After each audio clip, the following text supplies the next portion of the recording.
Hello to all of our listeners, and welcome back to The Parent Solution. I am, as usual, your host, Kimberly. Today, I have a guest with me. His name is Benjy Sherer, and I'm really excited to chat with him because he is a mental health coach. He often works with parents who are struggling with how their own emotional issues affect their children and how their own emotional issues are hurting their children. So I'm really excited to have you here today, Benjy. Thank you so much for making the time and the energy for chatting with me. It's an honor to be here. Thanks for having me. Um, as far as what I do, I think you gave a pretty quick, good sum up. I think I like to describe what I do as emotional fitness training, in the sense that so much of our approach to mental health in the West has been about this sort of intellectual analysis, trying to figure out where the trauma comes from and trying to analyze and process all of this stuff logically. But the way that I approach this stuff is that the intellectual understanding can only really get us so far. It's great to be able to understand what's going on inside of us, but the real issue is that we are constantly getting triggered, and there's this constant discomfort inside of us, this emotional weight that we're all carrying. And that emotional weight, when it's coming up, we tend to perceive it as a threat. We feel very uncomfortable. We feel afraid because of that emotional discomfort that we're experiencing inside of us. And that's what pushes us into the emotional defense mechanisms that we tend to use, the way that we scream at people, the way that we shout, the reason we get impatient or push people away or we don't communicate ourselves, whatever it is. And that the way to learning how to overcome that is by learning and practicing how to actually feel the discomfort that's going on inside of us without it fueling certain subconscious cycles that have been going on for a lifetime that perpetuate these defense mechanisms. So for parents, for example, it's our own pain, our own issues, our own fears that are often getting triggered, and all of the ways that we used to protect ourselves from emotional discomfort, which is how we end up taking out our pain on our children, and how those same patterns and defense mechanisms kind of get modeled by them. And basically my approach is that the best way, like if you're looking to improve your parenting, then the best way is actually just to learn how to handle yourself, how to handle your own emotions. And the more that you are able to stay calm and stay untriggered, how to not resort to your defense mechanisms, all of the ways that you use to keep yourself safe when you felt unsafe, the more that you can be the calm, compassionate, aware, sort of loving and supportive parent that your kids need you to be. I really admire what you're doing. I do see the definite importance of it, and I think that a lot of people, just in general, would benefit from emotional regulation. And I mean, that starts with emotional awareness, right? Oftentimes, people are not necessarily raised with, or they don't necessarily practice those sorts of things, where they're in tune with their emotions. Feeling your emotions, I'm sure you would say, is important, but also knowing what to do with them and knowing how to regulate them. And okay, so I'm feeling this way, then what does that mean? How do I deal with that? Right? And not just sitting in the emotion. Um, I'm Yeah. curious. I'm curious, what has your experience been with dealing with like other common things that you see that are causing these sorts of emotional problems, perhaps, or emotional, I don't want to say traumas because not everything is a trauma, but emotional complications? Are there common events or occurrences? Well, I'm not exactly sure what you mean. So it all does come down to trauma, and trauma can be anything. So like when you say not everything is trauma, like it's kind of true. It's also kind of like, so often we use that word and we think that it means like the worst of the worst things that can happen in this life: intense abuse, kidnapping, even other things that I won't bother speaking out loud. And there are a lot of terrible things that, my clients tell me about, horrific things that they've went through that like couldn't even believe still existed in this world. But trauma is also the little things. It's all of those moments where you felt unsafe emotionally to express yourself, which led to you holding in a particular emotion at the time. So our bodies know how to respond to our pain. The way that I like to express it is think about your emotions a little bit like sweating, in the sense that sweating is a natural bodily function. And it needs to happen in certain times. When you are working out, when you're overheating, when your heart is beating fast, your body knows to sweat so that it can keep your body operating at a proper temperature and so that it can release certain toxins and whatever's going on inside of you.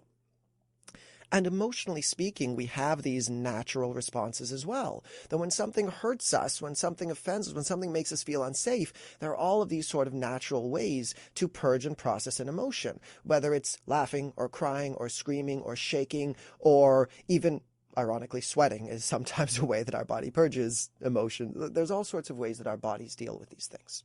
But as we were growing up, there have been countless times where, for whatever reason, we were made to feel unsafe to do the things that we needed to do to actually process the emotion in that time.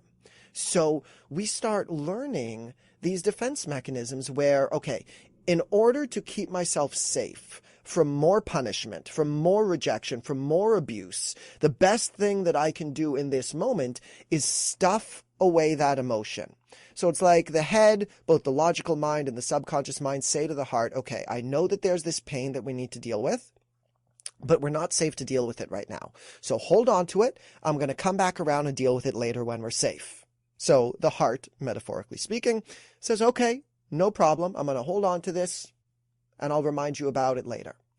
The problem is that as we go through that a bunch of times, as a simple example of just telling your kids that big kids don't cry, and, making them be polite in certain spaces and like punishing them for crying in the wrong environment kind of thing. Just a simple example that we start learning, wait a minute, if I cry, if I do this natural bodily function that my body is trying to do in order to keep myself regulated, then I'm going to get punished. I'm going to get abused. I'm going to be made to feel bad about myself, whatever it is. So we start learning to stuff that away, and we start developing a resistance to our emotions, a fear about it. So it's kind of like, from the time that you were growing up, imagine that you were trained that sweating is impolite and it's going to get you punished. And let's just say that you managed to find a way to teach yourself not to sweat. That will cause all kinds of problems with your body. And that's what we've been doing with our emotional bodies. Your body wants to cry. It wants to scream. It wants to shake, but you're shutting that process down. And so where does all of that energy go? All of the energy that should have been sort of directed towards crying. There's a certain amount of energy behind that, potential energy. And because we shut it down, now it's stuck. And over the years, we kind of forget how to process it. And we build up that resistance to it because the emotions feel like a threat. Because the first time we had them, well, it was a threat then. So now you're a grown-up and you are safe to finally feel and process and express these things, but you don't realize that you are. So the heart keeps sending up this emotional pain saying, hi, here's this pain that you didn't deal with 20, 30, 40, 50 years ago. You promised me that you were going to deal with it when you were safe. Are you safe now? Are you ready to deal with it? But we don't realize that we are. So a kind of sum up answer to your question of what is causing it, it's a feeling of being unsafe. We have never learned to recognize that we are finally safe. And that's what's at the core of all of it. That's an interesting concept. It's an interesting concept because we're not just talking about physical safety. We're also talking about emotional safety. And one thing I was reading the other day about emotional safety, and it was not necessarily saying this person's opinions are right or wrong, but I did agree with them in a certain sense that the idea behind emotional safety is not necessarily about you putting something forward that is emotionally vulnerable for you in whatever way that might be. You putting something forward and that person disagreeing with you. People didn't classify that as emotionally unsafe. So they weren't like, oh, well, if someone disagrees with me, that means that I'm not safe to discuss things with them. Not necessarily. The subject of the article was talking about how people classified feeling emotionally unsafe when their thoughts or their concerns or their feelings in some cases, or their ideas were not validated. Even if the other person didn't agree with them, that was fine. But the problem was that it wasn't validated. Their whatever it was that was the issue for them was kind of just pushed to the side or ignored or whatever, and just kind of brushed under the rug sort of idea. I'm not sure what your thoughts are on that, but I found that really curious when I was reading this article. I think it was last week sometime. So what pops up into my head about that, I think there are two overall reasons why, because I think you gave a great example of even just someone disagreeing with us about a certain point can really trigger us and make us feel unsafe. And I think that there are two kind of big reasons why that would happen, why that does happen. Number one is what happened in the past when someone disagreed with you. In those situations, then you were often attacked, you were criticized, you were judged. So it's not the issue of the fact that the person disagrees with you. It's what's going to happen because they disagree with me. In the past, I was made to feel belittled, or I was made to feel unsafe, or I was even punished for it, rejected for it, abused for it. So this is now triggering that memory, forget about the memory, but this process where you believe that if someone is challenging me on what I believe, that something bad is about to happen. So that's number one. And number two is that as we go through our personal development and as we start recognizing that certain parts of our personality or certain parts of our self-expression, simple trauma could even be something as like, you're 6 years old, you express to your group of friends like, hey, I really like this TV show. And you think that everyone's going to like it. And then everyone says, oh my God, you watch that? You're so stupid. Why, how did, like, that's such an immature show to watch kind of thing. And you just realize in that moment, okay, wait a minute. Here was something that I loved. I was just expressing my passion and my joy and my happiness. And because I freely expressed it, I got judged, I got rejected. That led to all of this emotional pain that I didn't have the skills and the tools to deal with at that time. So you start learning to stuff away certain parts of yourself and to start building up this, I guess what we would call ego. You start building up this surface layer version of yourself. There's the core of who you are deep down, the things that you really love, the things that you really enjoy, the core personality that you have. But if you express that version of you all the time, well, that's going to lead to pain. So here's this version of myself that I'm going to start presenting. And that's the ego that we build up. And over the course of a lifetime, we don't realize that we've been doing that. And we get really attached to that ego version of ourselves, to this false mask that we have built up over a lifetime. We don't realize that it's a mask. We think that it's the core of who we are.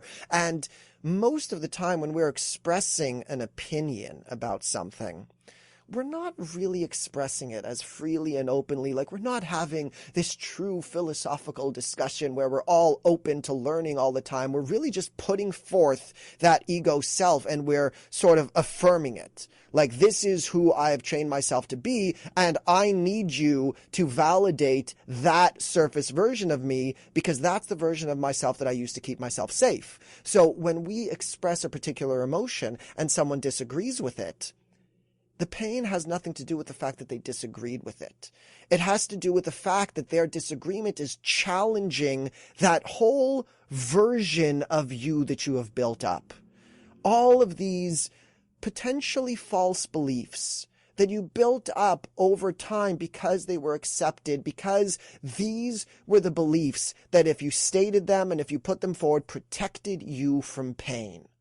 And as we grow up, learning to accept and realize that some of those beliefs are false and that some of them don't really represent who we truly are, is very painful, because we have to finally come to terms with the fact that we haven't really been true to ourselves our whole life. So when we're putting forward that opinion and someone challenges it, they're not just challenging your opinion, they're challenging this whole version of you that you have created that is very painful to admit isn't the core of who you are and might have some flaws about it. Because it's like your identity almost. Yeah, exactly. And I know that I have seen this firsthand in working with students, and I'm sure you've seen. I mean, I work more with students of childhood age, right? The 0 to, well, not 0, but like 5 to 18, more than I do with the parents necessarily themselves, but the parents are the ones who are the supporters in the background, right? And oftentimes I do see that is with people, not necessarily with kids, but with other adults, because they are now sort of entrenched, for lack of a better word, in their beliefs and in their belief systems, and they attach themselves to a belief so firmly that having a discussion about something often turns into an argument if that person is not emotionally aware enough to be able to understand that, okay, we're not this person's not attacking me, they're just disagreeing with maybe a belief that I hold, but that belief is like so integral to who that person is as a fully grown adult, I imagine, that it becomes very hard to deal with. And one thing that I notice about children, is that's not quite as firm yet, right? That idea of attaching yourself to a belief is not quite as firm yet, because they're not jaded, so to speak, by the world, or they're still in a learning stage. They're still in a discovery stage. They haven't picked up on a lot of those potentially harmful things or potentially harmful habits or structures. And I just find that interesting. And I think that's one of the reasons that you have to be so careful when you're as a parent, right? What sorts of beliefs are you passing on to your children that they are then going to integrate into their own belief system? You you want to make sure that you're not doing that. In my opinion, anyways, you'd want to make sure that you're hopefully giving your child as much of an opportunity to experience different things as possible within the realm of guided parameters, of course. I'm not saying take your 6-year-old Yeah. skydiving or something like that. That's like age appropriate, right? Age appropriate discovery Yeah. phases. But exposing them to different sorts of experiences, I think, is really important for that exact reason. You learn how to handle different things in different situations. Yeah. I think, if I'm not mistaken, a lot of your listeners are either doing the homeschooling thing or moving towards that, right? Or they will have students that they will have children that they want to give the best sort of education to that they can, if homeschooling is not an option. Yeah. So I think that it's interesting for them because a lot of this, happens in the kind of mainstream schooling system, that there tends to be a deeper form of indoctrination. Again, I mean, not again. I don't mean for that to come across in this sort of conspiracy theory sort of way, but in, No, in you the would be pretty bang on. You'd be pretty bang fair. on. So in the mainstream schooling approach, we're trying to mold our children into one very particular thing, as opposed to teaching them how to discover themselves and be themselves and express themselves. And I think that that's one of the big reasons why a lot of modern parents will choose to go the homeschooling route. And I think that that's very important, because as they develop, when we start beating out of them this ability and this freedom to self-determine and to discover, what they truly feel and believe about the world, the more that they lose themselves. They need to build up that mask more and more and more. And especially as they get into their teen years. I think that, from the ages of like 5 to 12, they're still developing a lot of patterns, and they're learning a lot about themselves, especially if there's, trauma involved. They're learning a lot of defense mechanisms. But oftentimes it's in the teen years that they start a little more consciously building up this outward projection of who they are supposed to be, or who they think that they are supposed to be. Especially because, teens can often be really cruel in group settings. So as you approach those years and you're entering middle school or high school or whatever, and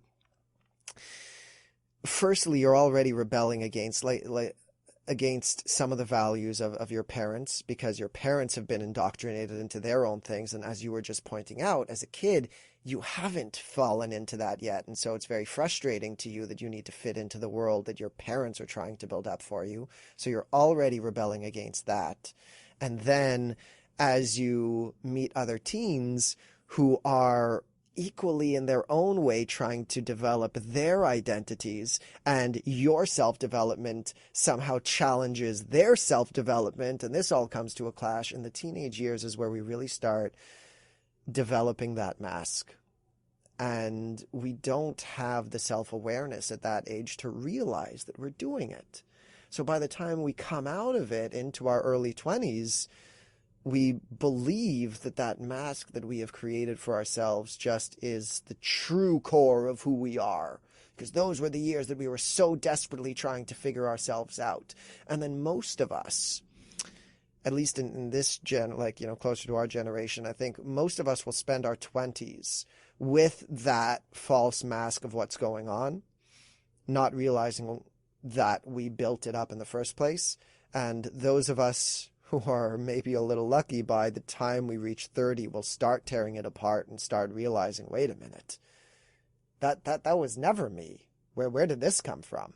And others of us might go till our 40s, 50s, 60s, or never, ever realizing that we never really lived as ourselves. I'm reminded in situations like this and talking about this stuff, I'm reminded of like an actor or an actress in a play, right? Are you acting in a play as an actor or an actress or whatever? Are you acting in that play as someone who is conscious of their own part in the play?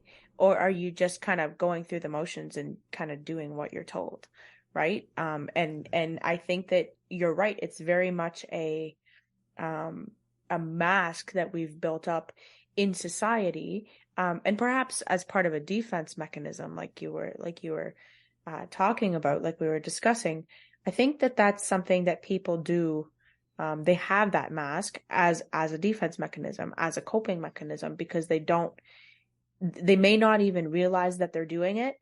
But even if they do, are they willing to do the work that it takes to learn how to emotionally self-regulate? Because learning how to deal with your emotions and, after feeling your emotions and experiencing them, you don't just, and I'm sure you would know more about this than me, you don't just sit there with them. You have to proactively take action to know how to deal with that, whether if it's frustration and you need to go for a walk, or it's sadness and you need to cry it out or scream in a freezer, right? Whatever it is up to you, but having a healthy manner of dealing with that is important, so that you are not wearing a mask, as you say, for your entire life. Yeah. Because it can get to the point where you're in your 40s or 50s or 60s, and that's really sad, I think. Yeah. So that's exactly it. This is why what I was saying, that I describe what I do as emotional fitness training, because learning how to finally work through this, it's a process of, it's uncomfortable, because we finally have to confront all of the things that we've been pushing aside. Now, that's not specifically about confronting your traumas and the memories about them, or confronting the logic and the analysis. It's just about confronting that discomfort inside of you. This is what people don't realize is happening, that when you're getting triggered, for example, something as simple as like you're standing in line at the grocery store and someone in front of you is taking a really long time to pay. And you start getting frustrated inside because, oh, they're taking too long, and oh, I have to be somewhere, and oh, whatever. And we perceive that external thing as the problem, and we believe that we're justified in being frustrated and upset and whatever in that moment. And what people don't realize is that actually what's going on is that somewhere in your body, there's this discomfort. It's the tightness in your chest, the lump in your throat, the turning feeling in the pit of your stomach. And then your body is tensing up around that, because that internal sensation reminds you of a threat. So you feel threatened, and you don't want to feel that in the moment. You don't know how to, and you haven't built the skills and the tools and the muscles. The problem is that, like I said, your body knew how to deal with this in the first place, but you've spent a lifetime stuffing it away. So that emotional muscle has deteriorated. So it's just that discomfort inside of you, firstly, we don't even realize that it's going on. So many of the people, I've had clients who spent 30 years in therapy. And then when I ask them, like, well, what does it actually feel like in your body when this is happening? And they go, I don't know. I've never actually stopped to think about that, because they've just been trying to analyze the whole thing. So when you're in that situation, your body is reacting in a certain way. And learning how to confront that is uncomfortable, because you've spent a lifetime actively not building that muscle, and because it feels like a threat. But when you learn how to put the situation aside for a moment and learn how to deal with the thoughts that you're having around it, when you learn how to calm your body around it so you can get out of that fight or flight mode that you're experiencing in that moment, when you can learn how to experience the emotions without it fueling more of those negative thoughts and more of that stress response, and when you can learn how to turn your attention directly to that discomfort and learn what to do with it, then you can finally allow your body to go through this purging process that it's been trying to go through for decades. And you can start building up that emotional muscle where it's not going to be scary anymore, because that discomfort that you're feeling inside of you isn't actually a threat. It's your body's natural way of trying to process something and trying to help you. It's just that you built up this pattern throughout your life that, okay, well, when I felt that, I was being threatened. Therefore, if I feel that, there must be a threat. And it was true initially that in that first moment, in the moments of trauma when you first felt it, yes, you were in danger. But you're not now, are you? When you're in line at the grocery store and this person is taking a really long time to pay in front of you, you're not in danger, but you're still reacting as if you are. And so you judge, and you get angry, and you get tense, and you boil up inside, and you end up taking it out on whoever you can. All because some part of you believed that uncomfortable feeling that you had, which was being triggered by something as innocuous as having to wait in line an extra minute, was genuinely a threat to your emotional or even physical safety. I love how you call it emotional fitness training, because the more that you talk about it, the more that it seems as though that's exactly what it is. You talk about it as exercising a muscle that perhaps is uncomfortable. And when you think about, going to the gym and getting started in the gym, that's something that is uncomfortable, right? But you got to start somewhere. You have to start somewhere. And the irony on both sides is that what's more uncomfortable than going to the gym and working out? Never going to the gym, not working out, and watching your body deteriorate. Over time, like going to the gym is more uncomfortable in the moment, but watching your body deteriorate is going to bring on a whole lot more pain, a whole lot more discomfort, and the same goes with our emotions. In that initial moment, the first time you're doing it, and when you start practicing it, learning how to confront that discomfort inside of you is going to be more uncomfortable than yelling at the person, because yelling at the person just allows you to, kind of lift the lid off of that pressure cooker for a moment, and it kind of feels good in the moment. but it also adds more guilt and more shame and more anger and more judgment and more frustration. So learning how to feel that discomfort in the moment, the first time, and as you start practicing it, is more uncomfortable than getting angry at this person. But in the long run, getting angry and programming yourself for that response is going to cause so much more pain, so much more discomfort. And the biggest problem is that you're not going to put two and two together. You're not going to realize all of the ways that this has been causing problems in your life, problems in your relationships, problems at your job, problems in your friendship, problems with raising kids, problems with your finances, problems with your just everything.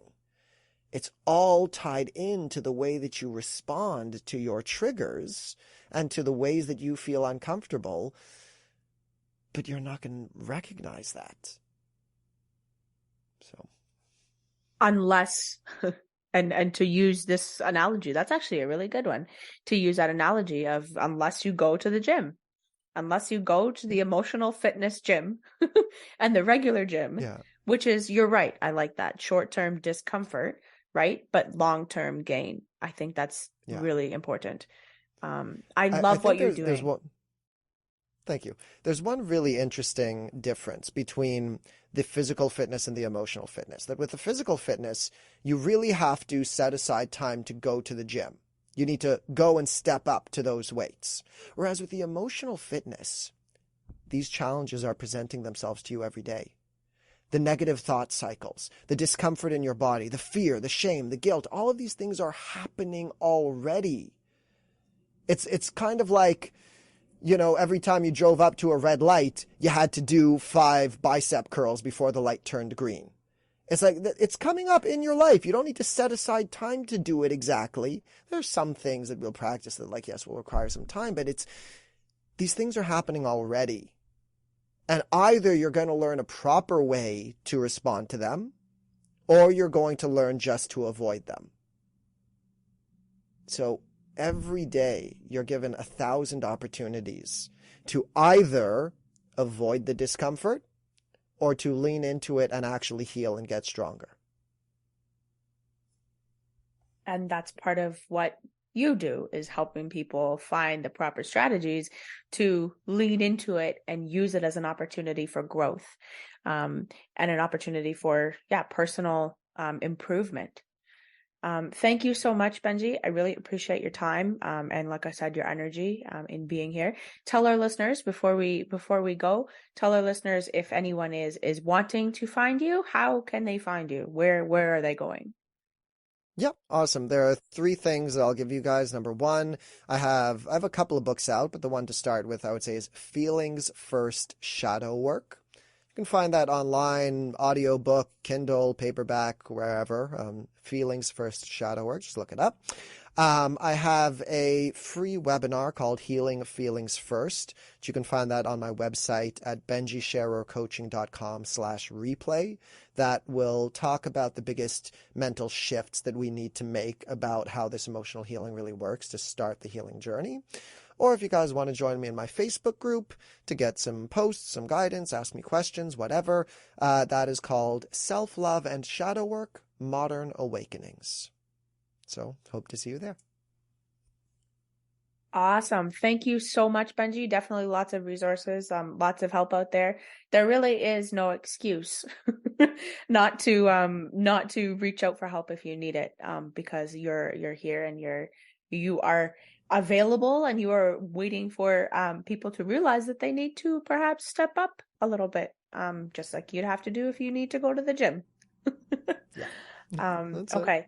Thank you so much, Benjy. Really appreciate your time and attention. Awesome. It was a pleasure.